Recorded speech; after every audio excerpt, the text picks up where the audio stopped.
Hello friends, welcome our channel education hub by Himanshu for you. आज हम इसमें हमारी जो सीरीज़ चल रही है लूसेंट संपूर्ण सामान्य ज्ञान सीरीज़ में हम ने पिछले वीडियो में अपने बौद्ध धर्म के बारे में पढ़ लिया था। आज हम विभिन्न धर्म और उनसे आने वाले महत्वपूर्ण प्रश्नों को डिस्कस करेंगे।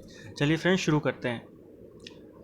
सबसे पहला क्वेश्चन है हमारा कि ऋग्वेद में शिव के लिए किस शब्द का प्रयोग किया गया है। तो ऋग्वेद में शिव के लिए शब्द यूज़ किया गया है रुद्र। लिंग पूजा का सबसे पहला स्पष्ट वर्णन कहाँ मिला है। तो लिंग पूजा का स्पष्ट वर्णन मिला है मत्स्य पुराण में। वामन पुराण में शैव संप्रदाय की कितनी संख्या बताई गई है। तो देखिए, शैव संप्रदाय वो होते हैं जो शिव की पूजा करते हैं, और वामन पुराण में ये बताया गया है कि इनकी संख्या 4 है। कौन कौन है? पाशुपत, कापालिक, कालामुख और लिंगायत। ये 4 शैव संप्रदाय के धर्म हैं। ठीक है फ्रेंड्स, और वामन पुराण से इनकी जानकारी मिलती है। पाशुपत संप्रदाय के संस्थापक कौन थे? तो जो लकुलिश थे वो पाशुपत संप्रदाय के संस्थापक थे।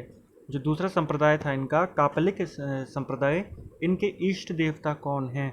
इनके इष्ट देवता हैं भैरव।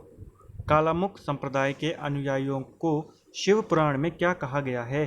तो इनको शिव पुराण में कहा गया है महाव्रत धर। ठीक है फ्रेंड्स, कालामुख संप्रदाय को। तो यहाँ पर आप देख सकते हैं कि पाशुपत जो संप्रदाय इनके संस्थापक कौन है? लकुलिश। कापालिक की जो इष्ट देव हैं वो हैं भैरव, और जो कालामुख जो संप्रदाय है इनमें अनुयायियों को क्या कहा जाता है? महाव्रत धर। नेक्स्ट क्वेश्चन है, लिंगायत संप्रदाय जिनको जंगम भी कहते हैं, ठीक है, कहाँ प्रचलित था? तो ये दक्षिण भारत में प्रचलित था। ठीक है फ्रेंड्स, तो लिंगायत संप्रदाय को और किस नाम से जाना जाता है? जंगम। लिंगायत का मुख्य धार्मिक ग्रंथ है। तो लिंगायतों का मुख्य धार्मिक ग्रंथ है शून्य संपादने। लिंगायत संप्रदाय के प्रवर्तक कौन थे? तो लिंगायत संप्रदाय के प्रवर्तक थे अल्लभ प्रभु। आजीवक संप्रदाय के संस्थापक हैं मक्खाली घोषाल। ये बहुत इंपॉर्टेंट क्वेश्चन है।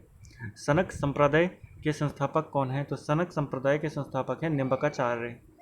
ब्रह्म संप्रदाय के संस्थापक हैं माधवाचार्य। ठीक है फ्रेंड्स, और नाथ संप्रदाय के थे मत्स्येंद्रनाथ। ठीक है फ्रेंड्स, आपको ये ध्यान में रखना है, नाथ संप्रदाय और आजीवक संप्रदाय, इन दोनों से कई ज़्यादा इंपॉर्टेंट क्वेश्चन बनते हैं। ठीक है फ्रेंड्स, नेक्स्ट क्वेश्चन है, नाथ संप्रदाय का प्रचार प्रसार किसके समय में हुआ था? तो देखिए, नाथ संप्रदाय के जो संस्थापक थे वो थे मत्स्येंद्रनाथ, लेकिन जो इसका प्रचार प्रसार हुआ था वो बाबा गोरखनाथ के टाइम पे हुआ था। एलोरा में स्थित जो कैलाश मंदिर है उसका निर्माण किसने कराया? तो वो कराया था कृष्ण प्रथम ने, जो कि एक राष्ट्रकूट शासक था। इसलिए यहाँ पर राष्ट्रकूट अलग से लिखा गया है, क्योंकि कई बार ऐसे पूछता है कि एलोरा में स्थित कैलाश मंदिर का निर्माण किसने कराया, तो राष्ट्रकूट शासकों बोल देता है। ठीक है, या फिर कई बार आपको ऑप्शन में नाम दे देगा राजा का, तो कृष्ण प्रथम ने कराया था। नेक्स्ट, बृद्धेश्वर मंदिर का निर्माण तंजावर में किसने करवाया था? बृद्धेश्वर मंदिर को राजराजेश्वर मंदिर भी बोला जाता है, जिसको चोल राजाओं ने बनाया था, और राजा का नाम अगर पूछे तो राजराज प्रथम। शिव एवं नंदी का अंकन किन शासकों की मुद्राओं से प्राप्त होता है? तो शिव और नंदी का जो अंकन मिलता है वो कुषाण शासकों से प्राप्त होता है। वैष्णव धर्म के प्रवर्तक कौन थे? तो वैष्णव धर्म, जिसको भागवत धर्म भी बोला जाता है या सनातन धर्म बोला जाता है, उनके प्रवर्तक थे कृष्ण। ठीक है फ्रेंड, श्री कृष्ण।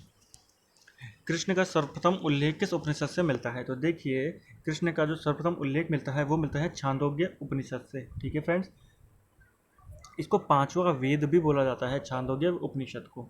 विष्णु के 10 अवतारों का वर्णन किस में मिलता है? तो विष्णु के 10 अवतारों का वर्णन मिलता है मत्स्य पुराण में। कृष्ण भगवान की सुदर्शन चक्र में कितनी तीलियां हैं? तो उसमें जो उनका सुदर्शन चक्र है उसमें 6 तीलियां हैं। ठीक है फ्रेंड्स, कंबोडिया स्थित अंकोर वाट का मंदिर किसने बनवाया था? तो राजा सूर्यवर्मा द्वितीय ने बनाया था। इस्लाम धर्म के संस्थापक हजरत मोहम्मद साहब का जन्म कब हुआ था? तो इनका जन्म 570 ईस्वी में हुआ था मक्का में। इनकी माता का नाम अमीना था और इनके पिता का नाम अब्दुल्ला था। ठीक है फ्रेंड्स, इनकी पुत्री जो थी हजरत मोहम्मद साहब की, इनकी पुत्री का नाम फातिमा था, और इनके दामाद थे अली, जो कि इनके बाद इनके उत्तराधिकारी बनते हैं। पैगंबर मोहम्मद साहब को कुरान अरबी भाषा में किसने संप्रेषित की थी? तो किसने की थी? जो देवदूत माना जाता है जिनको गैब्रियल, उन्होंने की थी। जो लोग अली की शिक्षाओं में विश्वास करते हैं उन्हें शिया कहते हैं। देखिए, जब जो मोहम्मद पैगंबर साहब थे, जब इनकी मृत्यु हुई थी तो इस्लाम धर्म 2 पंथों में बढ़ गया था, सुन्नी और शिया। तो सुन्नी वो थे जो मोहम्मद पैगंबर को ही मानते हैं, उनकी शिक्षाओं को मानते हैं, और शिया वो लोग होते हैं जो अली की शिक्षाओं को मानते हैं। अली कौन है? इनके दामाद। पैगंबर मोहम्मद साहब के उत्तराधिकारी को क्या कहा जाता है? तो क्या कहा जाता था इनके उत्तराधिकारी को? खलीफा। ठीक है फ्रेंड्स, और खलीफा पद इस्लाम धर्म में 1924 तक रहा था। ठीक है फ्रेंड्स, 1924 में जब इस पद को समाप्त कर दिया गया था। सर्वप्रथम पैगंबर साहब का जीवन चरित्र किसने लिखा था? तो इनका लिखा था इब्न इशाक ने, सर्वप्रथम इन्होंने ही लिखा था इनका जीवन चरित्र। भारत में मक्का किस दिशा की ओर पड़ता है? तो देखिए, जब जो भी मुस्लिम समुदाय के जो लोग होते हैं वो नमाज़ पढ़ते हैं तो वो मक्का की तरफ अपने सर रख के नमाज को पढ़ते हैं। तो भारत में जो मक्का पड़ता है वो पश्चिम की दिशा की ओर पड़ता है। ठीक है फ्रेंड्स, और उस दिशा को, जिस तरफ मक्का पड़ता है उस दिशा को किबला कहा जाता है। ठीक है फ्रेंड्स, ईसाई धर्म के संस्थापक ईसा मसीह का जन्म कहाँ हुआ था? तो ईसा मसीह का जन्म हुआ था बेथलेहम में, जो कि यरूशलेम में आता है। ठीक है फ्रेंड, इजराइल में ये है। ठीक है फ्रेंड्स, ईसा मसीह की माता का क्या नाम था? तो ईसा मसीह की माता का नाम था मैरी और पिता का नाम था जोसेफ। कई बार क्वेश्चन में पूछा जाता है ये भी। पारसियों के धार्मिक ग्रंथ को क्या कहा जाता है? तो ये भी एक इंपॉर्टेंट क्वेश्चन है पारसी धर्म से। ठीक है, तो इनको बोला जाता है ज़िंदा अवेस्ता। ये पारसियों का धार्मिक ग्रंथ है, और भारत में अगर पारसी धर्मों की बात करें तो ये महाराष्ट्र में ज़्यादा पाया जाता है। कई बार एक क्वेश्चन पूछा गया था ये एक पेपर में कि पारसी जो धर्म है ये ज़्यादातर भारत के किस राज्य में पाया जाता है? तो ये महाराष्ट्र में पाया जाता है। ठीक है फ्रेंड्स, और इनका धार्मिक ग्रंथ क्या है? ज़िंदा अवेस्ता।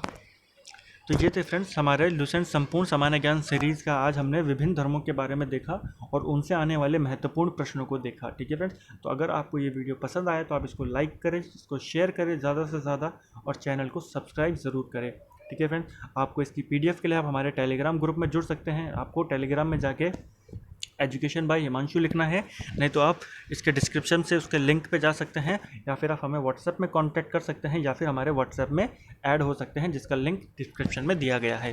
Thank you friends.